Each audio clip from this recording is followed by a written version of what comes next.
బాహుబలితో ఒక్కసారిగా ప్రభాస్ ఎవరెస్ట్ ఎక్కి కూర్చున్నారు. దెబ్బకు పాన్ ఇండియన్ హీరో అయిపోయారు. అంత మార్కెట్టున్నా దర్శకుల విషయంలో మాత్రం ఎప్పుడూ పట్టుదలకు పోలేదు ప్రభాస్.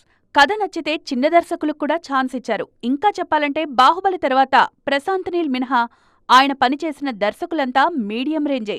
బాహుబలి లాంటి మెగా బ్లాక్ బస్టర్ తర్వాత రన్ రాజా రన్ లాంటి చిన్న సినిమా తీసిన సుజీత్ నమ్మి సాహో చేశారు ప్రభాస్. ఆయన నమ్మకం తెలుగులో నిలబడలేకపోయినా హిందీలో వర్కౌట్ అయింది.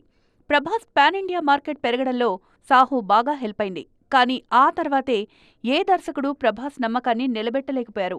జిల్ ఫ్లాప్ అయినా రాధాకృష్ణ కుమార్ చెప్పిన కథ నచ్చి రాధేశ్యామ్ చేశారు ప్రభాస్. అది డిజాస్టర్ అయింది. ఆ తర్వాత ఓం రౌతు నమ్మి ఆదిపురుష్ చేసి విమర్శల పాలయ్యారు.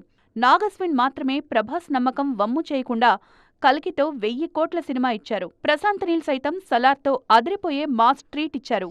మొన్న రాజాసాబ్తో మరోసారి ప్రభాస్కు షాక్ తప్పలేదు. అంతకుముందు చిన్న సినిమాలు చేసిన మారుతిని నమ్మి రాజాసాబ్ లాంటి పెద్ద ప్రాజెక్ట్ ఇచ్చారు ప్రభాస్. కానీ ఫలితం అందరికీ తెలిసిందే. అందుకే ఇకపై భారీ ప్రాజెక్ట్స్ విషయంలో రిస్క్ తీసుకునేందుకు ప్రభాస్ సిద్ధంగా లేరని తెలుస్తోంది. ప్రస్తుతం రెబల్ స్టార్ చేస్తున్న కల్కి 2, సలార్ 2, ఫౌజీ, స్పిరిట్ అన్నీ పేరున్న దర్శకులతోనే.